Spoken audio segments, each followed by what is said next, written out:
your host, Denise Ellis, only on LA Talk Radio.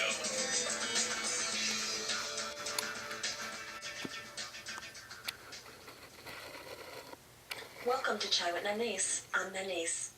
I'd like to share a little story with you today.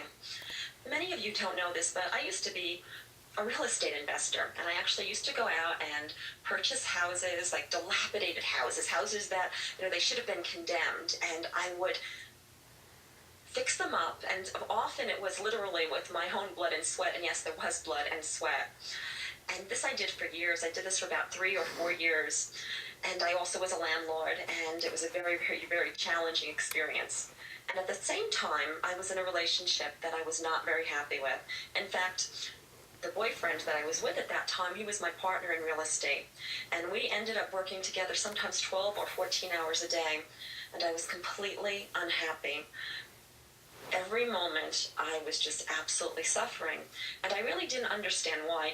At the time, I thought, well, I just need to, do this better, or I need to be more, successful financially in doing this, or I need to, somehow change myself so the relationship will be better. And I tried all these things, and some of those things actually worked, and I would feel better for a moment or two, but always end up in this deep, dark place.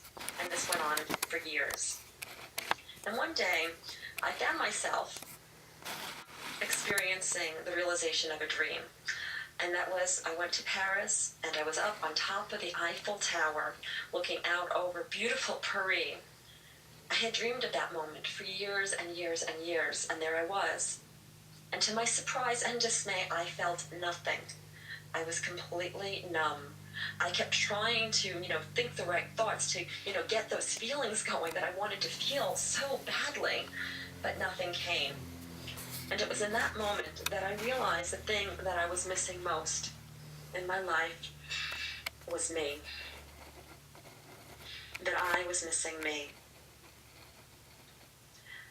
And I didn't know what to do. I did not know what to do. I left France and I came home, and I was even more depressed than I've ever been. And I didn't know what to change. But I did know something now, and that was that I was missing me. And so I found this place inside of myself, and this place was very empty. This place was very much of a void. And I kept looking and looking and looking. And then one day, and it took me months to actually come to this realization, one day I realized that the problem was not in my life, but the problem was that I had not chosen me. The problem was that I had chosen everything else except me. And once I realized that, I made a new decision. I made a different decision. I ended the relationship, I ended the career, I ended a lot of things in my life, not even knowing what I was going to do or where I was going to go. But I just knew that in order to create the life that I wanted, first I had to find myself. And the only way I was going to find myself was by choosing myself. And the only way that I could do that was by starting where I was. And it took me months and even years until I finally did create the life that I wanted. And now I look back and I realize that things were so difficult for so long because I had not chosen myself. If you are listening to the show today, I'm talking to you. Maybe the thing that you're missing is you. Maybe the thing that you need more than anything is to simply choose yourself. Now, what does this mean? Well, that's exactly what we're going to talk about today. My beautiful guest, Amy Huntelman, which she'll come on in a moment, she shared with me a story about how she chose herself and it changed her life. And it's a very intimate story that she agreed to share with all of you today. Let me tell you a little bit about Amy. Amy is an inspirational writer, speaker, and healer.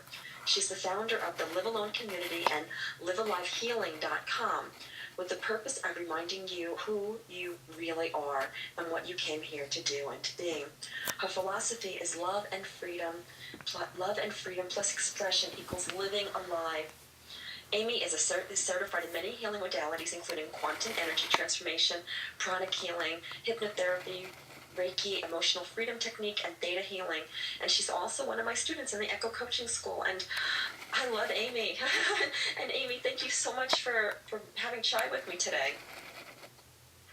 Hi, Nanny. Thanks for having me.